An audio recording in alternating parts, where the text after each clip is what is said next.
So today I'm just checking out the critters. That's not one of mine, that's Bercy, the bush turkey. God, he's ugly. But I'm just checking out the critters, so I thought I'd bring you along and let you see what's different in winter as far as the critters go. G'day folks, Andy here from McDowall Manor.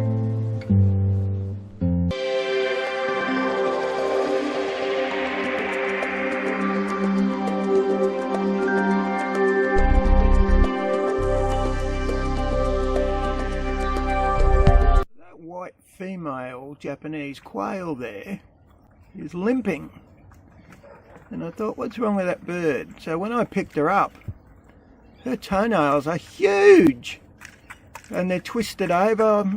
I've never seen it on a quail, so I'm going to have to get her out and cut her toenails. I don't know if I'll be able to show you that on video, because I've obviously got to have one hand on a bird, one hand on some scissors, and try and hold a camera at the same time.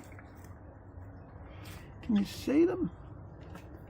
It's unfortunately, yeah, that middle toe there, which you can't probably see. You see, it's wrapped completely over. So there's a couple on that one foot that we're going to have to get to. Who'd have thunk it? So I've got her out. These are toenails. They're pretty. Oh, sorry. Where are they? There they are. You can see how big they've gotten. I can't believe it. I've never seen anything like it. Another thing you can see is there's some poo stuck under that one foot.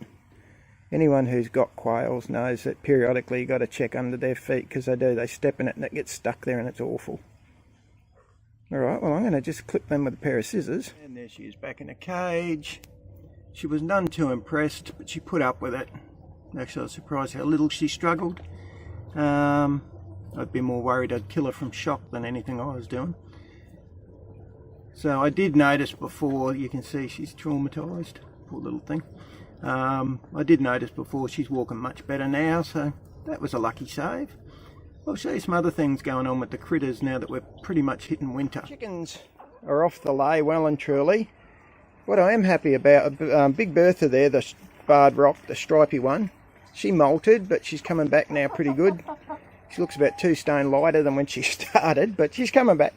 The one that does look good is Winnie the Wyandotte there in the back, walking away from us. She was always, I reckon she took 12 months to molt. She always had feathers off, either that or the others were beating her up, and she suddenly moved up the pecking order. She's looking really good. I wish she'd turn and face us, a silly chicken. But yeah, very happy with how she's going. The girls, get out of it, Ninja, you cheeky beast. The girls are doing pretty well, just no eggs. Happy enough with that. They're pooping and making me compost. Now I've just thrown a bit of food in there. I don't actually expect we'll see anything. The fish are well and truly off eating now. I feed them probably once every 3 days. We're forecast to hit 10 degrees tonight, so that means I'll probably stop feeding them all together now for a while. They can't digest the food is the issue. So if you don't stop, they'll rot in the gut and die. The other thing that's interesting, remember I had that wonderful run with the shallots?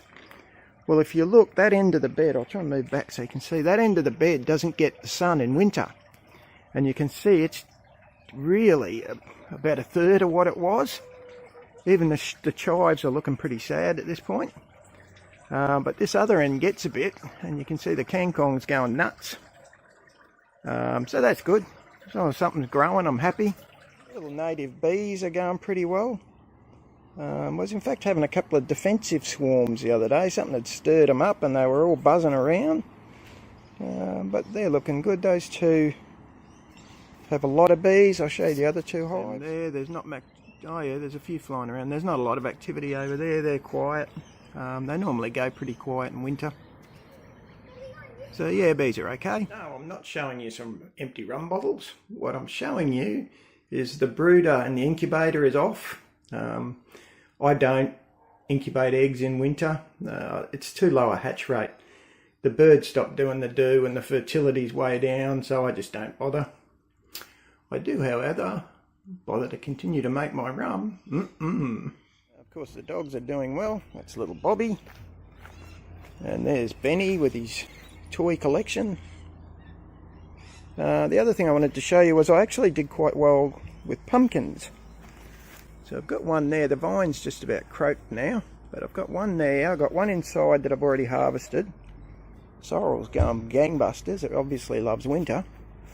But if we come down the yard here, you can see the parsley's going well. You can see there's another pumpkin in the back there.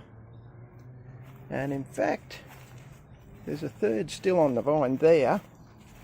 This time of year I've got things in, the basil's dying off, but the cabbages are going okay.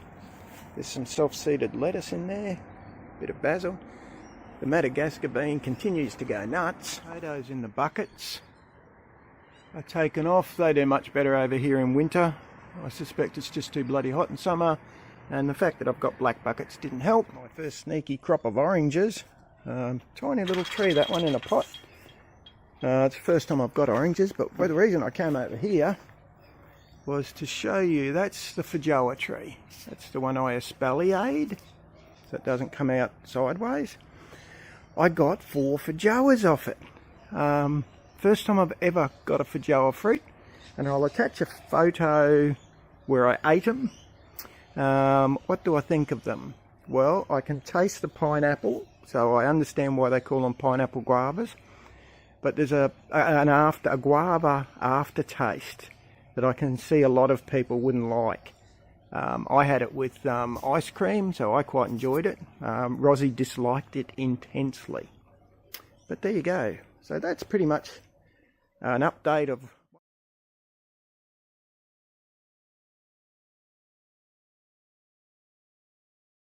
One more, sorry.